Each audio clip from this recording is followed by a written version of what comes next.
जरा सोचो, एक कमरा, कोई आम कमरा नहीं बल्कि एक ऐसा कमरा जो जिंदगी से भरा हुआ है, जहां हर कोने में कुछ न कुछ सरसराता है। मौत से भरी जिंदगी से, जहां हर कदम पर खतरा है। 400 जहरीले सांप फुंफकारते हुए, रेंगते हुए, खतरनाक। हर सांप अपने आप में एक मौत का पैगाम। कोबरा, वाइपर, करैत ज्यादातर लोगों के लिए एक डरावना सपना, लेकिन पुष्कर नाथ के लिए यह एक अग्नि परीक्षा थी। एक ऐसी परीक्षा जिसमें हर पल जिंदगी और मौत का खेल चलता है। यह कोई तमाशा नहीं था, कोई जादू का खेल नहीं था। यह एक वास्तविकता थी, एक ऐसा सच जिसे हर कोई नहीं समझ सकता। यह एक साहसिक प्रयोग था। जहर और जिंदा रहने की दुनिया में एक गहरी डुबकी थी। एक ऐसी दुनिया जहां हर सांस एक चुनौती है। पुष्कर नाथ, भारत के स्नेक मैन का लक्ष्य 40 दिन और रात इन प्राणियों के साथ रहना था। हर दिन एक नई चुनौती, हर रात एक नया संघर्ष।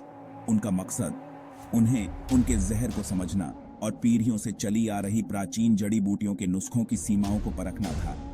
यह एक ऐसा मिशन था जिसमें विज्ञान और परंपरा का संगम था। खतरे बहुत बड़े थे और संभावित इनाम उससे भी बड़े। यह एक ऐसा सफर था जिसमें हर कदम पर जोखिम था, लेकिन इनाम भी उतना ही बड़ा था। जैसे ही पुष्कर नाथ उस अड्डे में घुसे, पीछे से दरवाजा बंद हो गया। दुनिया ने दम साधे हुए देखा। हर किसी की नजरें उस पर टिकी थीं, हर कोई उसकी हिम्मत को सलाम कर रहा था। पुष्कर नाथ हमेशा से स्नेक मैन नहीं थे। उनका जीवन एक साधारण ग्रामीण के रूप में शुरू हुआ था। उनका जन्म हिमालय की तलहटी में बसे एक छोटे से गांव में हुआ था। एक ऐसी जगह जहां प्रकृति, खासकर उसके सबसे खतरनाक जीवों के लिए सम्मान बहुत ज्यादा था। यहां के लोग प्रकृति के साथ सामंजस्य में रहते थे और हर जीव के महत्व को समझते थे। सांपों के साथ उनका लगाव बचपन में ही शुरू हो गया था। जब वे गांव के चौराहे पर सपेरे को देखते थे, उनका संगीत खतरनाक कोबरा को सम्मोहित करता हुआ प्रतीत होता था। यह दृश्य उनके मन में गहरी छाप छोड़ गया। लेकिन पुष्कर नाथ की दिलचस्पी महज तमाशे से कहीं ज्यादा गहरी थी। वे सांपों के बारे में और जानना चाहते थे, उनकी रहस्यमयी दुनिया को समझना चाहते थे। उन्होंने ज्ञान की तलाश की, प्राचीन ग्रंथों का अध्ययन किया, जहर के गुणों और उसके घातक प्रभावों का मुकाबला करने के लिए इस्तेमाल किए जाने वाले पारंपरिक हर्बल नुस्खों के बारे में सीखा। उन्होंने कई विद्वानों से मुलाकात की और उनसे सीखा। उन्होंने जंगलों में सालों बिताए, सांपों को उनके प्राकृतिक आवास में देखा, उनके व्यवहार, उनके रहस्यों को जाना। वे सांपों के साथ एक गहरा संबंध महसूस करने लगे। इस स्वाध्याय से मिले ज्ञान की आखिरी परीक्षा होनी थी। पुष्कर नाथ ने अपने ज्ञान को परखने का निर्णय लिया और यह यात्रा उनके जीवन का सबसे बड़ा साहसिक कदम साबित हुई। वो दिन आ गया। यह वह दिन था जिसका सभी को बेसब्री से इंतजार था। हवा में प्रत्याशा और डर समाया हुआ था। हर कोई जानता था कि यह एक असाधारण यात्रा की शुरुआत थी। पुष्कर नाथ शांत और दृढ़, विशेष रूप से बनाए गए सर्पघर में दाखिल हुए। उनके चेहरे पर आत्मविश्वास और साहस की झलक थी। यह वास्तव में कोई पिंजरा नहीं था, यह एक बंद पारिस्थितिकी तंत्र था जिसे सांपों के प्राकृतिक आवास की नकल करने के लिए डिजाइन किया गया था, जिसमें मिट्टी की दीवारें, पत्ते और पानी का एक छोटा सा स्रोत था। यह जगह सांपों के लिए एक सुरक्षित और आरामदायक माहौल प्रदान करती थी। पहले कुछ दिन सबसे कठिन थे। हर कदम पर चुनौतियां थीं और हर पल एक नई परीक्षा थी। लगातार हरकत, फूंफकार, वार का हमेशा बना रहने वाला डर, यह सब बहुत ज्यादा था। हर आवाज, हर हलचल एक नई चिंता का कारण बनती थी। नींद एक ऐसी विलासिता थी जिसे वे मुश्किल से ही अफोर्ड कर सकते थे। हर रात एक नई चुनौती थी और हर सुबह एक नई उम्मीद। वह सावधानी से चलते थे, हमेशा अपने आसपास के बारे में जागरूक रहते थे। उनकी इंद्रियां पूरी तरह से सतर्क रहती थीं। हर कदम सोच समझकर उठाना पड़ता था। उन्हें सांपों के साथ एक हो जाना था, उनकी हरकतों का अंदाजा लगाना था, उनके मूड को समझना था। यह एक धीमी और धैर्यपूर्ण प्रक्रिया थी, लेकिन अंततः यह उनके लिए फायदेमंद साबित हुई। सर्पघर में भारत के सबसे जहरीले सांपों का एक घातक संग्रह था। कोबरा अपने डरावने फन और शक्तिशाली न्यूरोटॉक्सिक जहर के साथ, रसेल वाइपर भारी भरकम शरीर वाले और वार करने में तेज, उनका जहर एक हेमोटॉक्सिन जो बड़े पैमाने पर आंतरिक रक्तस्राव का कारण बन सकता है। करैत, चिकने और दिखने में धोखे से शांत दिखने वाले इतने शक्तिशाली न्यूरोटॉक्सिन वाले होते हैं कि एक ही बार काटने से हाथी की मौत हो सकती है। पुष्कर नाथ हर प्रजाति, उनके व्यवहार, उनके जहर को जानते थे। उन्हें जानना ही था। उनकी जिंदगी इसी पर निर्भर थी। उन्होंने उनका बारीकी से अवलोकन किया, उनके व्यवहार, एक दूसरे के साथ उनकी बातचीत, और सबसे महत्वपूर्ण बात यह है कि उनके प्रति उनकी प्रतिक्रियाओं का दस्तावेजीकरण किया। हर दिन आकर्षण और डर के बीच रस्सी पर चलने जैसा था। पुष्कर नाथ सुबह होने से पहले उठ जाते थे। उनका दिल तेज धड़क रहा होता था। सर्पघर की आवाजें उनके कानों में गूंज रही होती थीं। वह सावधानी से सांपों को देखते थे। उनके व्यवहार में कोई बदलाव, बेचैनी का कोई संकेत देखते थे। फिर वह उनका भोजन तैयार करते थे, एक भयानक काम जिसमें जीवित चूहों को शामिल किया जाता था, जिसे वह निर्धारित भोजन स्थानों पर छोड़ देते थे।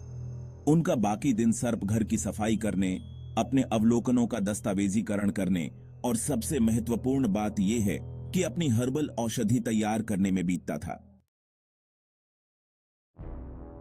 यह 18वें दिन हुआ।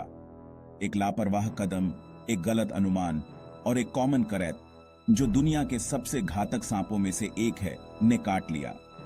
काटने से तेज और सटीक पुष्कर नाथ के शरीर में दर्द की लहरें दौड़ गईं। वह जानता था कि समय बहुत कम है। करैत का जहर, एक शक्तिशाली न्यूरोटॉक्सिन, कुछ ही घंटों में उनके श्वसन तंत्र को पंगु बना सकता है। वह सर्पघर से बाहर भागा। उसकी दृष्टि धुंधली हो रही थी। उसका शरीर जहर के आगे घुटने टेक रहा था। उनके सहायक बाहर बेसब्री से इंतजार कर रहे थे। उनकी मदद के लिए दौड़े। उन्होंने यह सब देखा था, काटने को, उनकी आंखों में डर को, जिंदा रहने की बेताब जद्दोजहद को। भाग 7, प्रकृति का तोड़, जड़ी बूटियों की ताकत। पुष्कर नाथ के सहायकों ने, जो पारंपरिक चिकित्सा पद्धति में प्रशिक्षित थे, ने तुरंत जड़ी बूटियों का एक लेप लगाया जो उन्होंने तैयार किया था। यह औषधि उनके परिवार में पीढ़ियों से चली आ रही एक गुप्त रेसिपी थी, जो दुर्लभ जड़ी बूटियों और जड़ों का मिश्रण थी, जिनमें से प्रत्येक में सांप के जहर का मुकाबला करने के विशिष्ट गुण थे। इसके बाद उन्हें एक शक्तिशाली हर्बल ड्रिंक दिया गया, जिसे उनकी प्रतिरक्षा प्रणाली को बढ़ावा देने और उनके शरीर को जहर से लड़ने में मदद करने के लिए डिजाइन किया गया था। अगले कुछ घंटे बेहद नाजुक थे। पुष्कर नाथ, उनका शरीर दर्द से कराह रहा था। कभी होश में आते थे, कभी बेहोश हो जाते थे। शक्तिशाली जड़ी बूटियां उनकी रगों में दौड़ रहे घातक जहर से जूझ रही थीं। भाग 8, काटने के पार, एक विरासत अधर में। पूरी दुनिया की सांसें थमी हुई थीं। पुष्कर नाथ के काटने की खबर जंगल की आग की तरह फैल गई। लोग बंटे हुए थे। कुछ ने उन्हें पागल कहा, एक लापरवाह मूर्ख जो जीवित रहने के लिए भाग्यशाली था। दूसरों ने उन्हें एक हीरो के रूप में सराहा, एक ऐसा व्यक्ति जिसने विज्ञान और पारंपरिक ज्ञान की सीमाओं को आगे बढ़ाया। लेकिन पुष्कर नाथ अडिग रहे। वह काटने से बच गए। उनका शरीर धीरे धीरे ठीक हो गया। हर्बल नुस्खे अपना काम कर रहे थे। वह उस परीक्षा से कमजोर, जख्मी होकर उभरे, लेकिन उनका हौसला नहीं टूटा। उन्होंने मौत को सामने से देखा था और कहानी सुनाने के लिए जिंदा थे। भाग 9, विवाद, लापरवाही या रहस्योद्घाटन। पुष्कर नाथ के प्रयोग ने विवादों को हवा दे दी। वैज्ञानिक समुदाय ने उनकी बहादुरी को स्वीकार करते हुए उनके तरीकों की वैधता पर सवाल उठाया। पारंपरिक हर्बल नुस्खों पर उनकी निर्भरता को अवैज्ञानिक माना गया, जिसमें अनुभवजन्य साक्ष्य का अभाव था। पशु अधिकार कार्यकर्ता नाराज थे। उन्होंने उन पर जानवरों के साथ क्रूरता का आरोप लगाया, सांपों को अनावश्यक तनाव और पीड़ा देने का आरोप लगाया। यह बहस बिना किसी आसान जवाब के चलती रही। पुष्कर नाथ लोगों के ध्यान के केंद्र में आ गए। पारंपरिक ज्ञान और आधुनिक विज्ञान के बीच संघर्ष के प्रतीक बन गए। भाग 10, एक चेतावनी और एक अजूबा। पुष्कर नाथ की कहानी एक जटिल कहानी है। यह साहस की कहानी है, मानवीय सहनशक्ति की सीमाओं को आगे बढ़ाने की कहानी है, पारंपरिक ज्ञान की स्थायी शक्ति की कहानी है। लेकिन यह एक सतर्क करने वाली कहानी भी है। प्रकृति को कम आंकने के खतरों की याद दिलाती है, बहादुरी और लापरवाही के बीच की बारीक रेखा की याद दिलाती है। उनका प्रयोग हालांकि विवादास्पद था, पारंपरिक ज्ञान को संरक्षित करने के महत्व, हर्बल नुस्खों की क्षमता की खोज करने के महत्व पर प्रकाश डाला। इसने एक संवाद, एक बहस छेड़ी जो आज भी जारी है। पुष्कर नाथ भारत के स्नेक मैन अब भले ही नहीं रहे, लेकिन उनकी विरासत उस जहर की तरह जो उनकी रगों में दौड़ता था, शक्तिशाली बनी हुई है, जो आश्चर्य और चेतावनी का मिश्रण है।